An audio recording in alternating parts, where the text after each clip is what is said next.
quê? Esquece.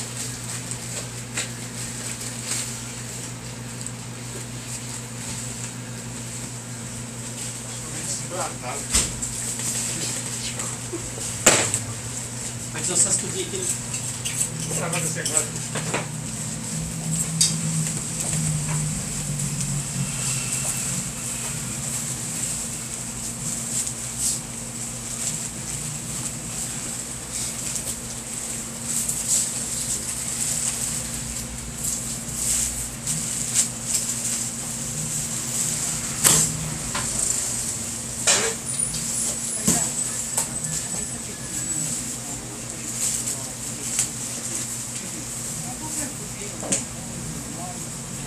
Put some what?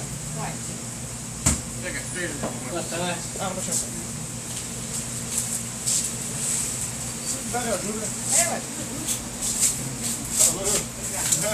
Amém. Mas consegue não achar o lugar, não? Você já trouxe o tio? Ah, eu trouxe.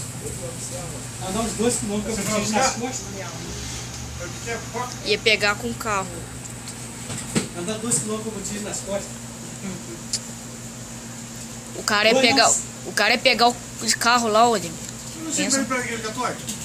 Quê? Você não está indo para a igreja? Ele tava indo pela igreja.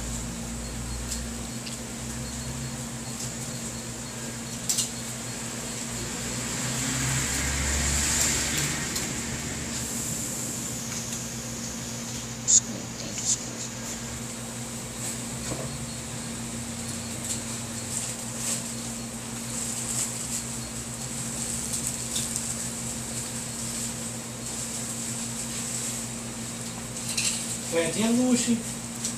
Ah, chegadinha nem fraca, nem bom.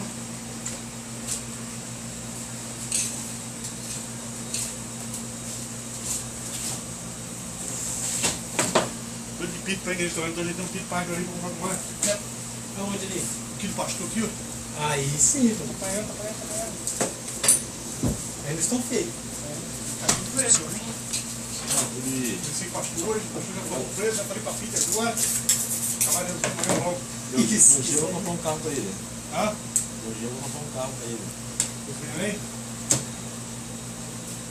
Ele compra Você um tem carro, indo já? Tem o... Não. ele compra os carros, aí a Coquinete agrega aí por R$600 por mês. Entendeu? Só o carro. Bom, Não, tem que ele começar não pra é apertar start. Hã? Pra parar 5 segundos. 10 segundos antes, vocês estão com o screen que é pior. Vai agregar por R$600, exemplo. É R$600 que vai agregar o carro ali. Aham. Aí só que tem Caraca, Ademir, ó. Já deu? Celularzinho é bom, hein? Quer dizer, vai pagando.